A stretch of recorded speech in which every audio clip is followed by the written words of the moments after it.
Point number 1 ये है कि इसका जो टोटल पैमाइश है वो 8 कत है। यह है कि ताज की कितनी पैमाइश है, 2 कत। तो ये पॉइंट नंबर 3 है, नोट कर लीजिए कि ये शार्प कर्व है जहाँ पर ताज और उसकी बॉडी मिलते हैं। ताज जहाँ पर ख़त्म होता है उससे पहले एक स्मूथ कर्व लेता है।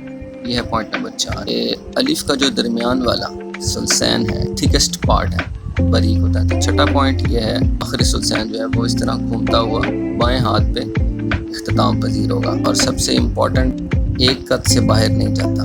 मैं एक कत लगा रहा हूँ, ये देखिए, ठीक है। तो ये इससे बाहर कहीं पे भी नहीं लेकर, लेकिन रिकमेंडेड यही है कि पहले आप बॉडी बनाएं।